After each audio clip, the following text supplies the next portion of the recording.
What are some things that people say to be true, but when you really dive in a little bit, you see how the sausage is made? I don't know if we really have evidence for that. I think people do this way more than they actually realize, and I don't think that's necessarily a bad thing. We need to ask ourselves is like, what is the goal of research in the first place, particularly in our field? In my view, there's kind of like two main kind of buckets that research findings ultimately contribute towards. One of those is principles, and the other one is kind of what I call methods. We have so many methods that you could apply.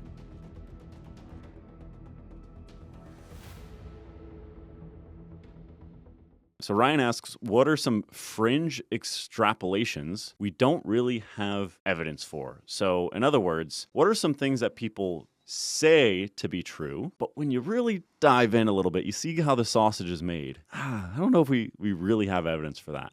Curious what you think, maybe in terms of examples or your philosophical perspective on that. Yeah, I think the hot take here ultimately is that I think people do this way more than they actually realize, and I don't think that's necessarily a bad thing. So I think if you zoom out and kind of think about what we're actually testing with research and what things we say we have evidence for, and ultimately at what level those kind of claims exist, I think it ultimately turns in a direction that I think people don't really realize. So basic example to start, and then we can kind of get a little bit more philosophical. I can't remember who actually gave this example. I've heard this somewhere, so I can't attribute credit, but someone definitely kind of brought this up as a good example. There's tons of powerlifting coaches that prescribed pause deadlifts, for example. To my knowledge, those have never been researched, but tons of coaches utilize them, including myself. And that doesn't mean that that is a fringe extrapolation in a negative connotation. It is a fringe extrapolation of the research, but the way the question is framed, it's kind of in a way that downplays that decision making or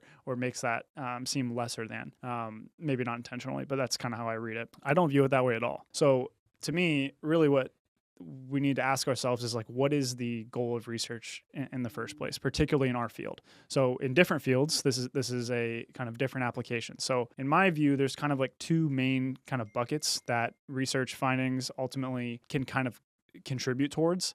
One of those is principles, and the other one is kind of what I call methods. And so a method study, or essentially, which is a combination of a ton of principles into any applied decision that I'm going to make. That's what I would consider a method. So we could use a medical study as an example there. So we have a target population, a target disease, and we have an intervention, A versus B, or placebo versus the experimental drug.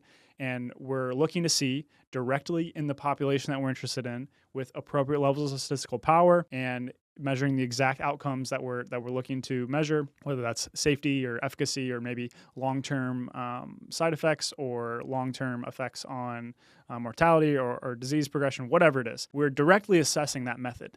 And obviously that has a principle that's derived within it that we can make further extrapolations from. But at the heart of it, the goal there is to say we have a method that we want to test. Is it efficacious or is it not? And what the alternative side of things, more so what I think exercise science is probably better utilized for, is that we have so many methods. We have so many methods that you could apply.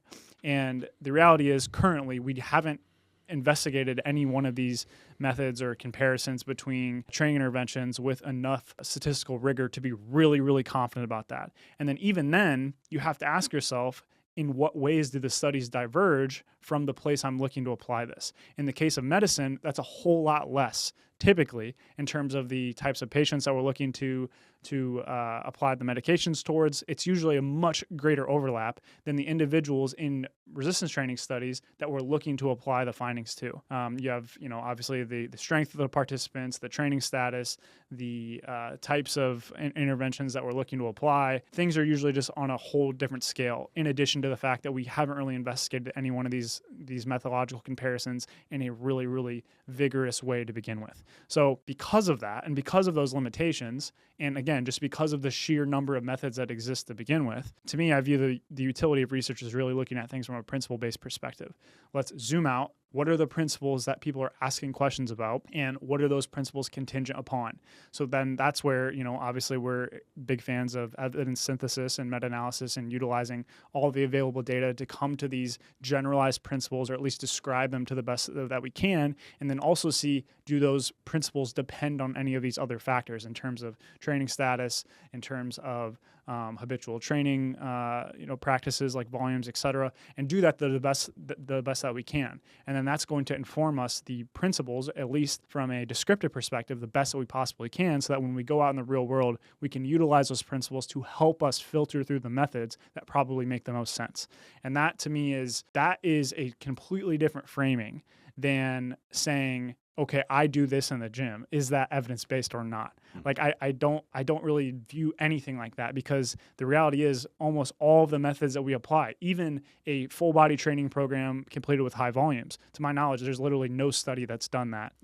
That's kind of outside of this realm of specialization in the research, but a lot of people are applying the volume research to multiple muscle groups at once. That's a fringe extrapolation that we don't have evidence for, but it makes sense based on the principles, right? We're always extrapolating. Exactly. So because an extrapolation is just an estimation. It's a prediction beyond the original observation, right? Yeah. So the fact that I've been training for more than a year, and you've been training for more than a year, and I'm sure many of our listeners have been training for more than a year, and you're watching an evidence-based video or podcast right now, that is an extrapolation, because there are very few, if any, studies that extend beyond a year. Exactly. So you heard it here first. Nothing is truly evidence-based. Yeah, it's all evidence extrapolated. Exactly. Ooh, there's a new buzzword. Evidence. My evidence extrapolated. But I think, again, if you kind of zoom out, that's literally everything. Like everything's probabilistic. Like we have nothing. And that applies to all fields. But you made a good study. case for why it might even be, especially the case in our field. Yeah, and I think, again, I don't think that's a bad thing. I think we take the available evidence that we have. And when we say something is, we have evidence for something, or something is supported by evidence, what the real claim that you're making there is that we can make a prediction with a high probability of replication. Mm-hmm. If I drop a pencil today, the pencil is going to drop tomorrow. That's essentially what you're saying when you have evidence for something. And so in our world, if we have these principles, essentially our assumption, or what we think we have evidence for, is that we can make an informed prediction about how I design my training today, what exercises I pick, et cetera, is going to make me probabilistically more accurate in deciding how much muscle I'm going to gain, how much stronger I gain. It's going to be better than an alternative approach. Exactly. I think you're spot on. I do think it's interesting how you answer that, because if you would have asked me that, I probably would have said the same thing, came at it from the other angle, because maybe from a more critical angle towards research and towards evidence-based practice and communication. Sure. And that is that I think, man, this is tough, because basically we both just agreed that all application of science is extrapolation. Mm-hmm. But in my opinion, I think the biggest critique I have of like the evidence-based sphere is that there's no way to tell what is reasonable extrapolation and what is unreasonable extrapolation. The way that I would have approached answering this question is I would have highlighted some examples where over-extrapolation, or unreasonable extrapolation, I should say, occurred. Because I think that happens quite a bit. I think, yes, no matter how much research you have, when you apply it, you're going to be extrapolating. But I think it's quite common for there to be little research, or maybe even irrelevant research in a way, such that you can't even derive a principle, but people still try to derive principles from that and then extrapolate it. Mm-hmm. So maybe that's like the kind of the happy medium between our two perspectives here, is like, yes, you're always extrapolating. You need to accept that. But you should only extrapolate when there is sufficient and relevant enough research to actually inform a principle. It's just hard to define that criteria. It is impossible to define that criteria. Okay, I'm trying to come up with an example that isn't too hotly debated right now. One example I was going to bring up, just like in something that I do believe, but I also don't totally trust it in terms of like it's being tested, is like, to my understanding, we have one study on the seated versus lying leg curl. It was an extremely well done study. Yeah. And I generally agree with that and how it fits in the overall scheme of the research. But like, you don't suspect the opposite, but yeah. But if you were going to hold my arm down and say, do you 100% expect that this to perfectly replicate? I don't think I would say yes. Yeah. I think a lot of people would just make the claim that seated leg curls are better than lying leg curls. Yeah. That's not the correct way to view that. That's not the correct way to view that. The principle there is when you collate all of the research that looks at not just that study in isolation. Exactly.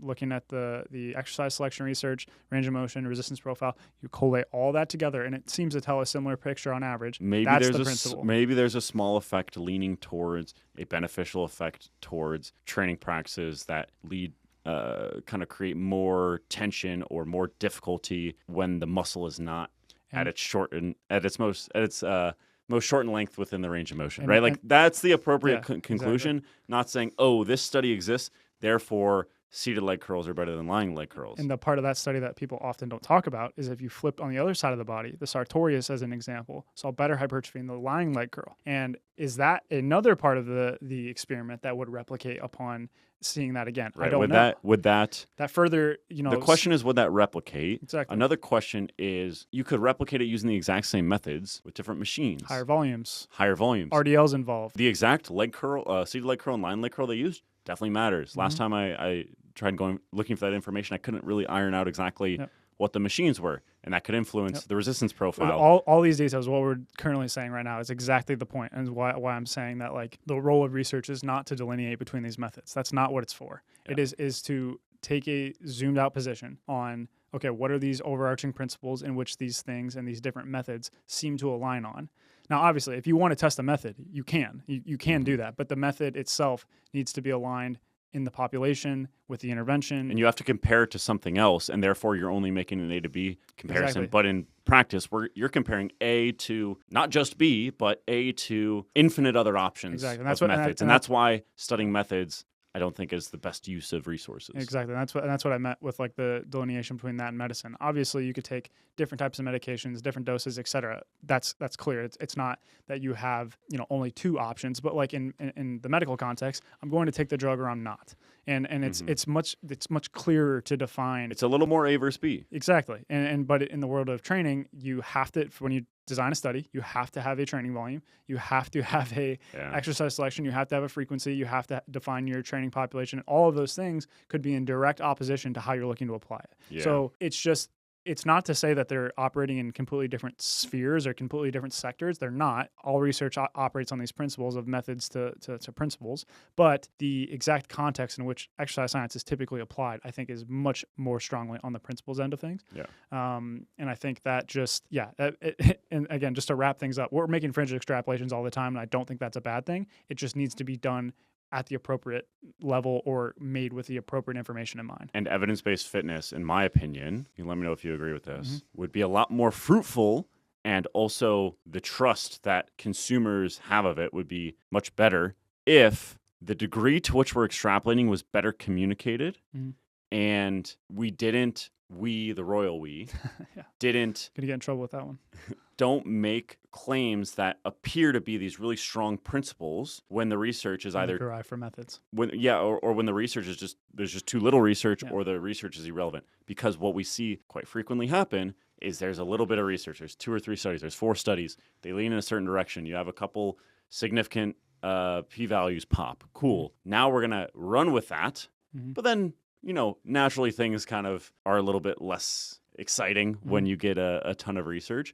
The pendulum kind of swings back, and then it's like, oh, the evidence-based people were wrong. But I think if you actually understand not only how to interpret it, but adhere to certain communication standards, I think that the trust would be a lot better. And upon reflection of evidence-based fitness, so long as I've been aware of it, that would be my biggest critique, is over-extrapolating on small bodies of research.